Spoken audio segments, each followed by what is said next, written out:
Vas-y. Je peux pas descendre trop bas avec le bide. Vas-y, fais voir. Regarde. Ah, ça bloque. Je me sens compressé.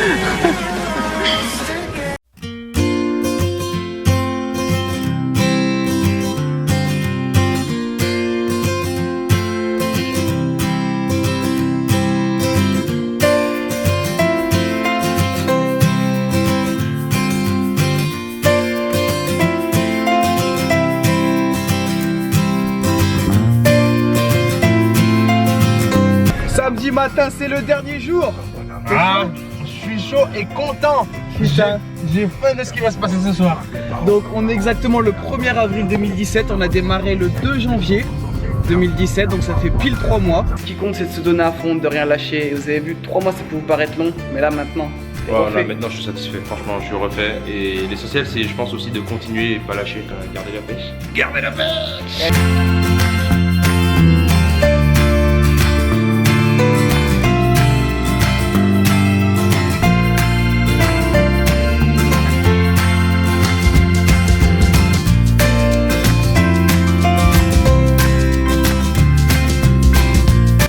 Salut à tous la famille, j'espère que vous allez bien.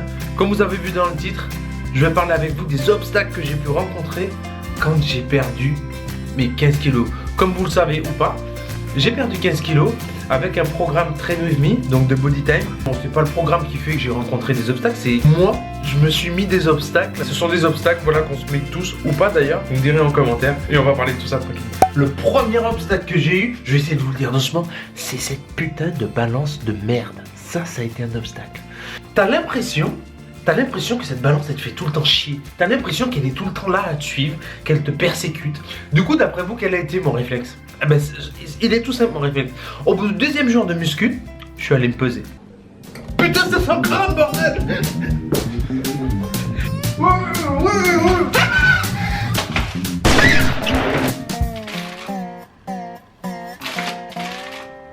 Je faisais moins 500 grammes. Moins 500 grammes. 2 jours, moins 500 grammes. Vous vous rendez compte?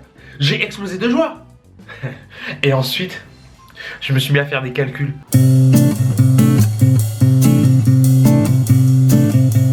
Ah, 30 jours. Je me suis dit, mais attends, si en 2 jours, je fais moins 500 grammes, en une semaine, je vais faire moins 1,5 kg. Sachant que j'étais généreux avec moi-même et que je me suis laissé 500 grammes de marge. Selon les calculs mathématiques que j'avais fait, en 30 jours, je devais perdre ces foutus 15 kilos. Donc, un mois pour pouvoir perdre ces 15 kilos. Sachant que l'objectif de transformation que j'avais, c'était 3 mois. Donc, je me suis dit, bon, ça va être tranquille, ça va être super facile. J'ai 1 mois pour pouvoir perdre ces 15 kilos. Le reste des 2 mois, je vais faire... Voilà, je vais essayer de prendre un peu de muscle, je vais prendre des pecs, je vais prendre des épaules, je vais prendre du dos et je vais arriver, je vais faire une transformation de fou. Je vais arriver, je vais changer. Je vais m'appuyer pour vous raconter ce qui s'est passé. Je me suis pesé au bout de la 4e semaine. J'avais pris 1 kilo. En fait, ce que j'ai compris, et ce que PJ m'a expliqué aussi, c'est que les 500 grammes que j'avais perdus les 2 premiers jours, c'était de l'eau, voilà, de l'eau. Et le fait que je mange pas toute la journée ou autre chose et que je bouge en fait, je me suis pesé le matin. Donc habituellement je me pesais pas le matin, je me pesais le soir. Forcément j'avais le ventre vide, donc ça fait quoi? Moins 500 grammes. J'étais énormément déçu, j'étais dans une colère pas possible quoi. Le soir je regarde la balance, le lendemain je me pèse sur la balance. Enfin j'arrêtais pas de me peser, je me pesais tout le temps. Et ça a été vraiment mon premier obstacle. Alors là on va passer à l'obstacle numéro 2. Mais quand t'es invité chez quelqu'un, comment lui dire, mais comment lui dire ce que tu me donnes c'est trop gras? Tu peux pas dire ça se fait pas. Tu peux pas arriver chez quelqu'un et te dire moi je mange ça et pas de salade. Tout le repas que t'as fait en une après-midi, je vais pas le manger. Est-ce que tu peux me donner des légumes à la place s'il te plaît? Alors donc pour moi c'est une italienne et... Tu veux quoi? Poulet. De toute façon je te mets comme d'hab. Comme d'hab. Pas de problème.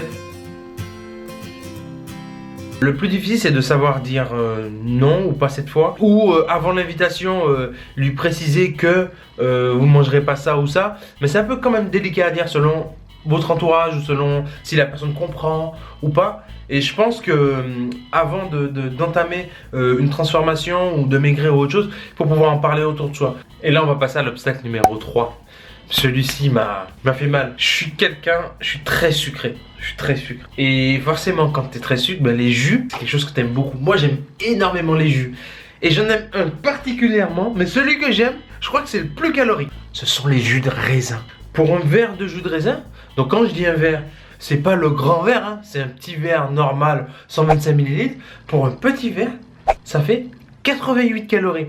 Donc t'imagines moi qui défonçait limite le demi-litre du jus de raisin, tu prends 2-3 verres, donc pour un seul c'est 88 calories. Bon, il y a pas, tout le monde n'aime pas les jus de raisin, hein. C'est pour ça que je vais vous prendre l'exemple du jus d'orange. Et pour le jus d'orange, c'est 56 calories. Donc 125 ml de jus d'orange, c'est 56 calories. Donc pareil, c'est pas 88 calories, mais c'est quand même 56 calories. Pour un truc qui te donne pas un apport nutritionnel de ouf, quoi. Du coup, qu'est-ce que j'ai dû faire? Ben, les quelques bouteilles de jus que j'avais dans le frigo, j'ai dû les enlever. On se rend pas compte, mais le corps il s'habitue au sucre, il s'habitue au jus, il s'habitue. Et du coup, quand vous arrêtez de boire justement ce jus, ben vous arrêtez tout le sucre qui est avec et vous devez vous réhabituer. C'est con à dire, hein, mais à boire de l'eau. Et j'étais hyper faible, mais vraiment très faible. Pendant une semaine et demie, puis après ça a été quoi. Le quatrième obstacle. Mais ils me font tous mal, là, je dis 4 comme ça, mais le 4 il sort du cœur. Le 4 il m'a aussi fait mal, c'est quand tu vas en soirée avec tes potes en fait.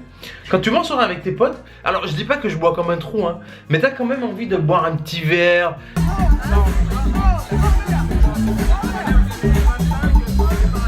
Je pouvais pas boire une goutte d'alcool. Surtout que dans un verre de Mojito, écoutez bien, c'est égal à 160 calories. Tu te rends compte? 160 calories pour un verre de Mojito? Le cinquième obstacle, le 5. Franchement, ils m'ont tous fait mal. Mais la fin, c'était dur. Comme j'étais en arrêt maladie, donc en convalescence, j'étais assis dans mon canapé. Et t'es là, tu regardes la télé. Pascal, oui, toi, viens me voir. Viens, je te dis, viens, oui, prends-moi, mange-moi, oui, c'est ça, prends-moi, mange-moi, voilà. Et évidemment, le sucre, tout ce qui est sucre, les gâteaux et autres, c'est très addictif. Quand tu commences à en manger un, en tout cas moi, je commence à en manger un, je défonce tout le paquet. T'as l'espèce de goût, d'arrière-goût du truc qui te dit mais voilà, j'en ai pris un, mais si j'en prends un deuxième, allez, j'en prends un deuxième et j'arrête. Non, tu peux pas prendre un deuxième et arrêter. Comme je vous dis, c'est très addictif. Donc dans ces cas-là, il vaut mieux ne pas flancher, en tout cas un jour où vous faites pas de cheat meal. Si le jour du cheat meal, c'est le jour du cheat meal et pas plus. Un jour, je même pas, il n'y a pas un gâteau qui va rentrer, il n'y a pas une sucrerie, il n'y a rien qui va rentrer pour pas me tenter. Parce que vraiment, le sucre, c'est vraiment comme une drogue, quoi. Ah oui, le sixième obstacle, celui-là, il était très présent, c'est la flemme. La flemme, c'est un espèce de truc que tu traînes derrière toi comme ça.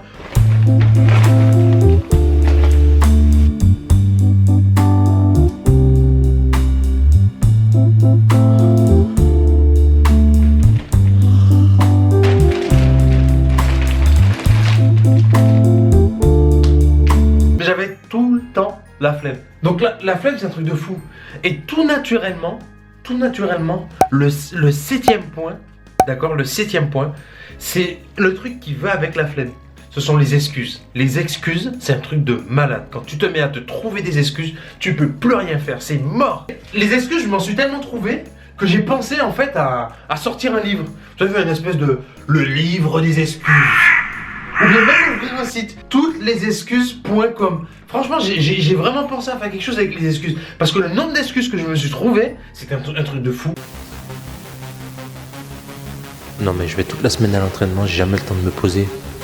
Putain, faut que j'aille à l'entraînement quand même. Bon, qu'est-ce que je... Non, je dois pas faire ça. Vas-y Nick, je vais à l'entraînement, c'est pas grave.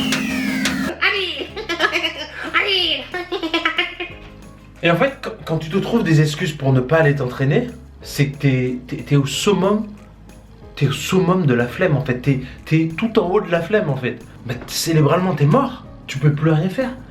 Personne ne peut plus rien faire que toi. T'as ouvert le livre des excuses. C'est fini.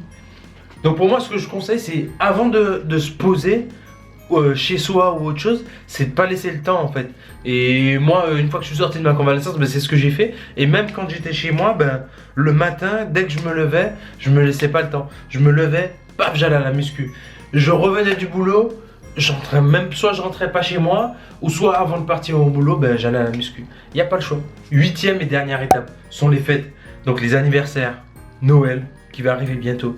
Ça a été hyper difficile pour moi parce que Noël, c'est quelque chose où tu es en famille, où tu passes un moment, et puis quand même où tu as envie de te lâcher, quoi. Bon ben, joyeux Noël à tous, hein. Alors Pascal, ton assiette est vide. T'es avec encore ton régime à la con là? On a du boudin, on a du poche coco, on a du schrob, on a de l'alcool très fort, on vient de Martinique. Et tu bouffes pas le cochon avec nous? Non mais ce n'est pas un régime à la con, simplement que je mange bien, je mange pas. T'es bourré. Mais franchement, je suis hyper content du résultat. Aujourd'hui, j'entretiens, je veux pas spécialement plus. Et je me suis aussi rendu compte que l'alimentation que j'avais n'était pas une alimentation normale en fait. C'est pas normal tous les jours bouffer des Kinder, tous les jours boire une bière ou un truc comme ça. Bon, je suis pas fan de bière, j'aime pas la bière du tout, mais voilà. En tout cas, pour moi, je dis pas que c'est pas normal pour tout le monde, chacun fait comme il veut, mais en tout cas pour moi, je trouve pas ça normal. La société de consommation, les pubs et autres choses nous poussent à manger du chocolat. Surtout à Noël, c'est un truc de fou. Tu vois du chocolat de partout. Et ce que je trouve très très hypocrite, ils vont te mettre soit une pub McDo ou une pub pour les chocolats et tout, et ils vont te dire derrière, ben manger, bouger. Ben c'est sûr que si tu manges toute une boîte de chocolat, manger, bouger, il faudrait que tu manges, bouges pendant combien de jours. Moi ça je trouve ça hyper hypocrite, mais en même temps ils ont besoin de vendre, donc c'est à nous aussi de pouvoir savoir se réguler et de pouvoir manger ces choses-là à certains moments. En tout cas, j'espère que vous avez aimé cette vidéo où j'ai parlé de mes obstacles. Il n'y avait pas que des obstacles, hein. Là je parle de mes obstacles, mais il y avait aussi de beaux moments.